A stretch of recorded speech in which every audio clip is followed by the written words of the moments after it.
All you see is the nuts hanging out.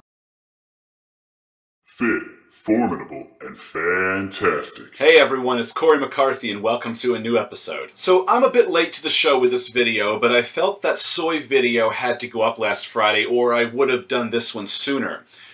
Two pieces of good news have surfaced, as many of you know by now. Both the Golden One and the Hodgetwins have made steps toward veganism. With the Hodgetwins, I'm actually surprised, whereas I'm not so surprised by the Golden One. In viewing his channel and talking with him on Facebook, and understanding his genuine love for Mother Nature and his respect for animals, I always felt that he was on the ledge, so to speak, which is why I opened dialogue with him via those call-out videos I did back in July of this year. So this video is a response to both channels with my thoughts and encouragements. First of all, thank you, Golden One, for taking up my challenge and watching Cowspiracy, which I will link for everyone watching this in the description. If you still consume animal products, check this video out. I also highly recommend Earthlings, another challenging watch. So let's cut right to it. I'm happy to see both the Golden One and the Hodgetwins make a transition. I truly am. And I have been promoting the Golden One's transition on my Facebook page, as well as in my previous soy video. But all of you have viewers for your respective channels who follow your every word, and this will certainly have a massive impact. But I do want to emphasize that while vegetarianism is a proper stepping stone, it shouldn't be a final destination. I would hope that none of you consider it one. Therefore, I must do what I do, and that is offer information. As I have discussed in plenty of videos previously, the dairy industry is a heinous one. Cows need to be forcefully impregnated so that they can produce milk, but it doesn't stop there. The calves are taken away from their mothers so that the milk or subsequent dairy products can be sold to human consumers. They don't want the calf drinking its mother's milk that was meant for that calf. Then the fate of the calves can go one of three directions.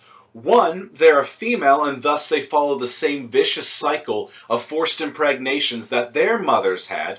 Two, they're a suitable male that can be exploited for sperm as part of the forced impregnation process. Three, they're a male, and this happens a majority of the time, and they get slaughtered for their meat. By purchasing dairy or egg products, you support these acts of cruelty, even if you don't consume meat yourself. And this includes whey protein, which you all still admittedly consume.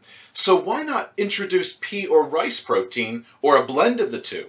In fact, in a placebo-controlled study from this year, pea protein produced the same results as whey protein supplementation on muscle growth. And in another study comparing rice protein isolate to whey protein isolate, there were no detectable differences in recovery, soreness, or readiness to train, and both equally improved body composition and performance. Perhaps that could be your next step. Introduce a pea and/or rice protein supplement in place of your whey.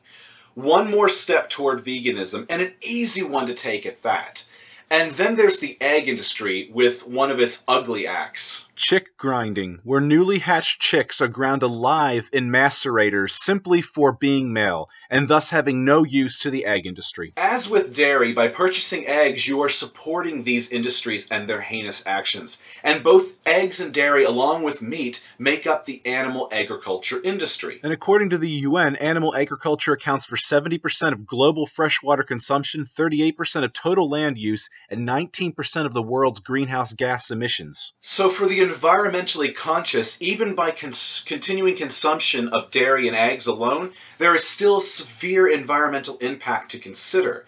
And Hodgetwins specifically, I know you mentioned that you still consume fish once a week. Just bear in mind, according to an Australian paper published online in June 2014, fish display behavioral and cognitive sophistication and pain perception, and are considered sentient, emotional beings. Just some food for thought the next time you want to consume shrimp, for instance. Every little step you make, every little change that you implement can lead to a greater destination of the vegan lifestyle. Just think about that. Maybe you all can take another step by implementing the pea or rice protein idea that I had shared a little earlier, and cutting out fish from your diet in the case of the Hodgetwins. And you most certainly won't lose gains. Hell, you're gonna make them. Since February of this year, I've packed on approximately 7 pounds of fresh, lean mass as a vegan. And that is more for your viewers who end up watching this, I suppose, because I get the impression none of you think to the contrary of that. We are not obligate carnivores. We do not need meat, dairy, or eggs for our survival or to thrive, not even athletes. And Golden One, I know your primary concern is for Sweden, but veganism is something you can do at the same time as fighting for your country. It doesn't require any strenuous level of multitasking, just adjustments in your personal life, behind the scenes, if you will. And that's really about all I have to say on this, at least for now. I am supportive of all of you and both of your channels for this change that you're making. I only wanted to emphasize that it's a start and not a destination. I also want to get the mental juices flowing about some potential next steps towards a greater goal. A goal of going balls deep in veganism and leaving the nuts hanging out. All you see is the nuts hanging out. And to my viewers, do like and share this video to broaden its reach and show your support and encouragement to the Golden One Hodgetwins. And as always, please subscribe and stay on top of updates. And otherwise, take care.